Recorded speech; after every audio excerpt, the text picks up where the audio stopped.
ఇందూర్ నగరం Dhanpal Lakshmibai Vithal Gupta charitable trust ఆధ్వర్యంలో ఇందూర్ నగర గణేష్ మండపాలకు ఎమ్మెల్యే ధన్పాల్ సూర్యనారాయణ ఆర్థిక సహకారం కార్యక్రమాన్ని మొదలుపెట్టారు.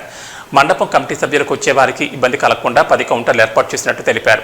గత సంవత్సరం దాదాపు 700 మండపాలకు సహకారం అందించడం జరిగిందన్నారు. ఈ సందర్భంగా ఎమ్మెల్యే మాట్లాడుతూ హిందూ ధర్మ సంస్కృతి సంప్రదాయాలను కాపాడడంతో పాటు హిందువుల్లో ఐకమత్యం పెంపొందించేందుకు ఆంగ్లేయుల కాలంలో లోకమాన్య బాలగంగాధర్ తిలక్ ప్రారంభించిన గణపతి నవరాత్రులు నేడు భారతదేశం నలుమూలలా కాశ్మీర్ నుండి కన్యాకుమారి వరకు చిన్న పెద్ద అందరూ కలిసికట్టుగా భక్తి శ్రద్ధలతో గణపతి నవరాత్రులు జరుపుకుంటారని తెలిపారు.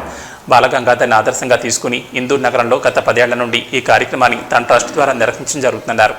గణేష్ మండపాలకు సహకారం అందించడం తన పూర్వజన్మ సుకృతంగా భావిస్తానని తెలిపారు.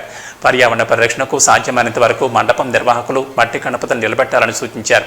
నవరాత్రులు ముగిసే వరకు ఎటువంటి అవాంఛనీయ సంఘటనలు జరగకుండా కమిటీ నిర్వాహకులు జాగ్రత్తలు పాటించాలని సూచించారు. విఘ్నేశ్వరుని ఆశీర్వాదం ప్రజలందరిపై ఉండాలని, ప్రజలంతా ఆయురారోగ్యాలతో సుఖ సంతోషాలతో ఉండాలని కోరారు.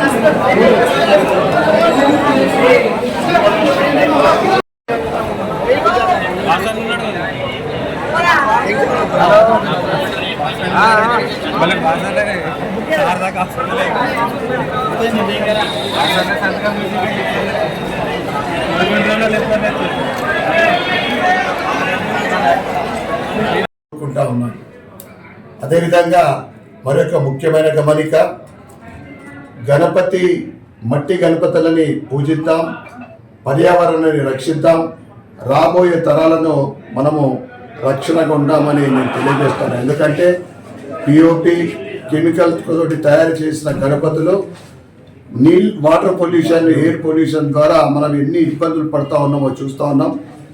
కనుక అందరూ కూడా మట్టి గణపతిని పూజించాలని నేను విజ్ఞప్తి చేస్తూ ఉన్నాను. మరొక్కసారి గణపతి చవితి నవరాత్రుల సందర్భంగా ఇందూరు నగర యువతి యువకులకు, మహిళలకు, పురుషులకు, యువకులకు, చిన్నారులకు, మీడియా మిత్రులందరికీ కూడా శుభాకాంక్షలు, శుభాభినందనలు. జై శ్రీరామ్, భారత్ మాతా కీ జై.